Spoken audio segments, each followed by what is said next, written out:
I'm calling this the most interesting draft in the world. This is the most interesting one. The Las Vegas Raiders. The mix of players, the styles. This is the one. The Raiders. I don't know if it's the best. I know it's one of your favorites, Sam. But it's the most interesting one. They started with Ashton Jeanty at number 6. Running back from Boise State. Go ahead. Yeah, I love this draft. They got a ton of players and a ton of interesting players. And I think they've sort of mixed the safe picks with real gambles and athletes and sort of, high upside type players. I think that's a good way of doing it. But they've got a ton of guys that should make an impact on this roster. All right, let me go through some of the names here. Jeanty at number 1, second round, Jack Besh, wide receiver out of TCU. They had 3 third-rounders. Darian Porter from Iowa State, the corner, and then 2 tackles / guard offensive line, depth. Caleb Rogers from Texas Tech, Charles Grant from William & Mary. 4th-rounder, 2 4th-rounders, Dante Thornton Jr. from Tennessee, one of my favorite deep threats here. Tonka Hemingway, the defensive tackle out of South Carolina. 3 6th-rounders, J.J. Pegues from Ole Miss. And then they go to the FCS quarterback Tommy Mellott, who's a wide receiver conversion now from Montana State, and then Cam Miller from North Dakota State. Those were their they picked him at pick 37 and 39 of the 6th round. So, 2 picks apart there. And then a linebacker, Cody Lindenberg, in the 7th round. So you're right. You've got a Jack Besh, physical possession type of receiver, and you have a Dante Thornton 4.3 speed, 6'5" receiver. Maybe he's a one-trick pony, but he could be unbelievable at that one trick, given his size and speed and his ball skills, in my opinion. That's why I really liked him as the deep threat. Darian Porter at 24 years old with under 1,000 snaps of experience at corner, but at one of the most incredible workout profiles. And of course, it all kicked off with a running back, the elite running back in Jeanty at number 6 overall. So where do you want to start going through this Raiders draft? Well, let's start with the Jeanty thing. 6 overall is rich for a running back. We love Ashton Jeanty. I think Jeanty is one of the best running back prospects to come along in the last 15 years. Exactly how you want to order those guys is up to you. But I think he's up there with Adrian Peterson, with Zeke Elliott often gets overlooked, with Saquon Barkley, with that kind of collection of running backs. He is impossible to tackle. The dude broke 150 plus tackles last year. And even adjusting for the fact that he carried the ball 370 odd times, it's extremely difficult to tackle this guy. So he's low to the ground. He's a really good receiver. We didn't see much of that in 2024, but if you go back a year, you see a much more expansive and broad utilization of him as a receiving threat. So I think he's a great running back. The only question is, at pick number 6, is it the right move for a team? And again, we've said this over and over. I tend to view it like a flow chart, right? Simple yes or no answer.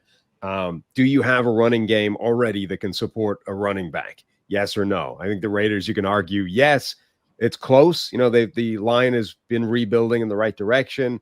The overall offense should be better now with Geno Smith there. I think you can argue the situation is there for the running back. So the next question then goes, well, what's the opportunity cost? Can you leave, something else on the board at a more valuable position? They would have had their choice of quite a lot of good players, but they are out of the sort of true blue chip players at the top of this draft in particular. So again, it's close, but I think you can argue Jeanty's special. The other players are not special because they're not in that blue chip conversation. And then the third thing becomes, well, are you comfortable paying him this contract given how high you're taking him in the draft? And again, it's close. Like, you're making Jeanty a pretty well-paid running back right off the bat. But I think you can argue that the answer is yes for all 3 of those questions, at which point I'm okay with pulling the trigger on Jeanty. Now, someone made the point to me the last time I argued that if it's like 60-40 for all of those, the chances of all 3 actually coming correct are like 22%. So that's not a great, mathematical side to be taking. But that's, to me, it's the flow chart. It's the sequence. As long as you get yes on all of them, I'm willing to pull the trigger. I get your point on all that too, but I would also say it's not just a 1-year answer, right? You can't, here I am defending taking a running back high. You can't only take a running back if you have the offensive line.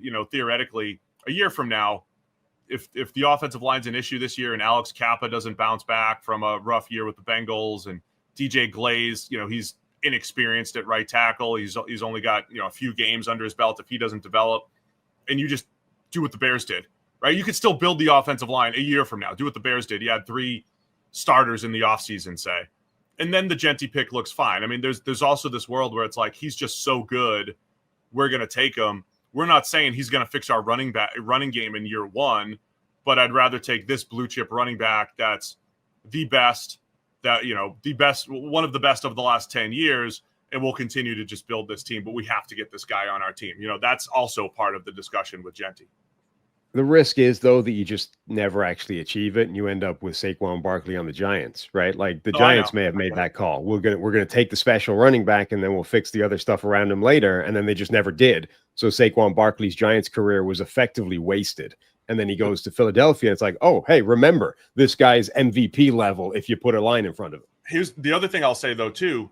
The Giants did it when they didn't have a quarterback. And say the Falcons took Bijan when they didn't have a quarterback. That's the other issue here. The Raiders at least have Geno Smith for the next 3 years, and they're having the debate, would I rather have a dependable running back or 2 or 3 dependable receivers? They can at least weigh that cost. So, look, when you look at this haul, sometimes I like to look at the haul and say, okay, what did you add to the team? Besh as a receiver is so physical and difficult to tackle after the catch. Genty is difficult to tackle, obviously, as a running back, 150 forced missed tackles last year. And then you had Thornton's physicality at 230 pounds and his speed. And then you had Pegues, those who don't know him, he's a defensive tackle at Ole Miss, 315 pounds, who they kept putting in the backfield. He was something like 30 for 30, picking up first downs at one point until he ran into the Gators. But I think Chip Kelly has some fun weapons to work with, including Pegues, who might be just playing some fullback and moving around. That's what makes it most interesting to me, is different body types and the physicality added to this team. And in addition to, I like a lot of the players that they added. I will say, like a few years ago, I would have never sanctioned in terms of my endorsement for whatever that's worth. Nothing. But I would have never been okay with the idea of taking any running back at number 6 overall. I would have said that's crazy, and you're better off, particularly in this draft where it's really deep, coming back in the later rounds and grabbing whoever and blah, blah, blah. I think this is the sort of development of our understanding and, all these bits of information and data points, et cetera. I think it's right on the edge of where I'm comfortable doing it. And for all those different reasons, I think it's 60-40 in 3 different questions. And it just about comes down on the okay side of it 3 separate times. So I get it. But equally, if they had decided instead to draft, Armand Membu or an offensive lineman or a different position, I would have been okay with that as well. So I think it's close. And in previous years, I definitely would have said this is not the right move. But I think I have no problem taking Genty at the top of this draft. But then later on, I just think they got so many fun players. Hey, guys, just taking a quick break to tell you, hey, just over 50% of you are still unsubscribed to Check the Mic. It helps the channel. It helps to make sure that you don't miss any of our shows. So if you have a chance, hit the subscribe button right now. Let me just put a bow on the Genty discussion with the chart here, just because we talked about it on the live show. And for the discussion here, let's just lay out what is the risk with the running back that high. It's not just dependence on the offensive line for success that we know historically. It's also the surplus value aspect. It's the payment aspect. Ashton Genty is the number 6 pick because the salaries are fixed for each pick. Genty becomes the number 13 paid running back over the course of his career here. That is a 62nd percentile, salary among running backs. Whereas if you took an offensive tackle, you'd be 19th or you'd be 42nd percentile among right tackles. You would be 40th percentile among edge rushers. So that's the positional. That's part of the positional value aspect, and that's what needs to be considered when you're taking a running back, particularly at 6. Yeah. And then you're basically weighing that up against the confidence level that Genty is that much better than other players versus the edge rusher that you could take, right? And I think you might say that's fine. They're running. Genty's so good. You're telling me he's the 13th paid running back? Fine. But what you lose is some of that first contract value at other positions potentially. Yeah, and I don't know if the Raiders specifically are running that math effectively, but that's the math that's the decision math is. This is the surplus value at running back versus other positions. We believe Genty is this much more special than the alternative player at wide receiver or edge rusher or offensive tackle or whatever. Once you get beyond Genty, though, I really love some of their other players. Like Jack Besh is a really underrated receiver, I think. Like, he's big, he's powerful, he's talented. He may not have elite long speed, but he's got really good sort of acceleration phase speed. He's pretty quick. He understands route running. He's got great hands. He understands how to threaten defensive backs. He can open up, the inside on a like stab an outside release and then break underneath the guy on a slant route, so he can get himself separation on underneath stuff, even if you would look at him and say, that guy's not a great separator. He's too big. He's too slow. Jack Besh, I think, will be a really useful receiver for this team. And then you get into some of the fun, kind of more upsidey picks. Darian Porter and Dante Thornton Jr. We take them as a duo, right? Two wildly broad range of outcomes players. Darian Porter, the Iowa State cornerback, 6'3", 195 pounds, and moves freakishly good for that size. Like, his combine performance was off the charts insane. His tape is off the charts insane, but he's got such a weird backstory where he barely played at Iowa State. He's got the record for playing 64 games, but barely featured in them outside of special teams. Had 7 starts in a 6-year career at Iowa State, and only 3 of those years were playing cornerback. So he's a guy where you started looking at his tape and you're like, this guy has first round caliber tape, but he only has 7 games worth of it. And they weren't all against good opposition. I don't know what to do with that. And the Raiders taking him in the 3rd round, I think, is a phenomenal gamble. And then Thornton has a slightly different story where he's got amazing tools as well, incredible size, speed, talent-wise, athleticism, but he's coming out of that Tennessee offense, which is maybe the most frustrating offense in the world to project from college to the NFL, right? He's not doing almost anything that you're going to need him to do at the next level. And it's basically just drafting in abstractions, right? Taking a guy taking a player from that Tennessee offense is somewhat akin to drafting one of these IPP players where they only really took up the game a few months ago, and you're not really drafting a football player. You're just drafting an athlete that's got football player applicable tools. It's so hard to translate from that offense. But Thornton's got the size, the speed, the hands, the athleticism. And again, in the 4th round, like, if he hits, the payoff is astronomical. And with Besh and Jacoby Myers being, let's call them possession type receivers, especially Myers, really good route runner, not explosive necessarily. Besh, similar, more physical than explosive.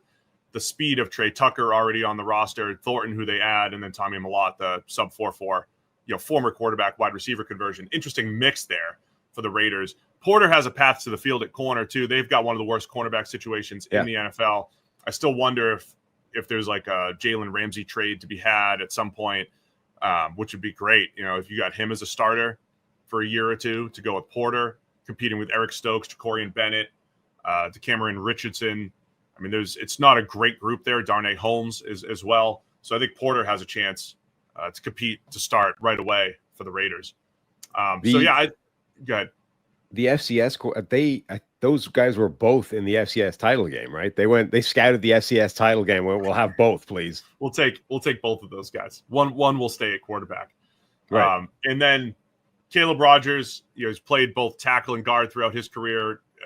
At Texas Tech, Charles Grant, tackle from William and Mary, who could stick a tackle or perhaps play at guard. They got those guys back-to-back in the 3rd round, I believe it was. Yeah, picks 34 and 35 of the 3rd round, late thirds. So they get thrown into the mix there as developmental offensive linemen and add some depth. So there's a lot to like here. If there's one hole in this on this team, because I'm looking at what they did get, not what they didn't get.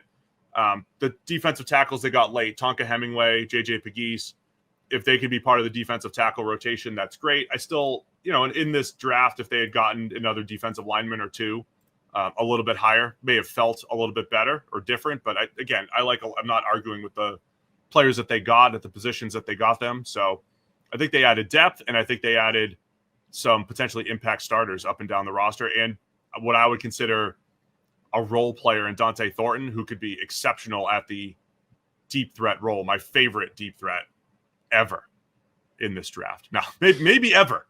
He's 6'5", runs 4.3, And I was expecting to see somebody who just didn't, who's just like clunky and linear and didn't catch the ball well. And I liked his ball skills and his ability to get in and out of routes. So Dante Thornton, I think he's the closest thing to DK Metcalf for me stylistically. And so see what ends up happening with him. Yeah, I mean, he is a fascinating prospect. Yeah, look, the Raiders are not, I think, the finished article yet. There's still some work in progress areas, but they added some impact players. They added a bunch of guys, I think, that can have incredible upside as well.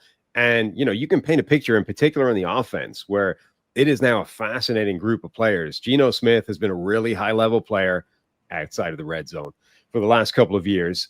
Genty is superstar potential in the backfield. Brock Bowers is already a superstar at tight end. Michael Mayer is still there as a second tight end option. Now you've got Jack Besh to be added to Jacoby Myers, Trey Tucker and Dante Thornton forming the kind of deep threat at that part of it. You've got the fascinating conversion of Tommy Mellott, the Montana State quarterback, whose workout numbers were nuts, even for a wide receiver. Like, even if you transitioned him immediately and comped him to wide receivers, his workout numbers are pretty crazy. So it's a fascinating group of playmakers that they have now. Yeah. And you know me, I'm at 11 picks. Chances are I'm going to like it. There's probably enough players in there, but that's the thing. If the goal is to come away with, say, 4 good players in any given draft, it's a lot easier to do that if you draft 11 times than if you draft 6 times. So that also helps volume-wise here for the Raiders. The consensus really likes the Raiders. The consensus from Renee has them 6th, ranging from, of course, an A all the way to C. From PFN had the worst grade, not Thor on this one. Thor had a B. Really liked the Raiders draft. That's basically an A on a curve. I would imagine the consensus skews towards volume as well. Like, the more picks you have, the more they're going to like it, just because you're going to hit some players that they like. And we always preface it, nobody is really analyzing what you did with your draft trades, and they're not always doing that. So thanks for watching all the way to the end of our video. For more great content, click here to subscribe and here to watch another video. We'll see you again soon.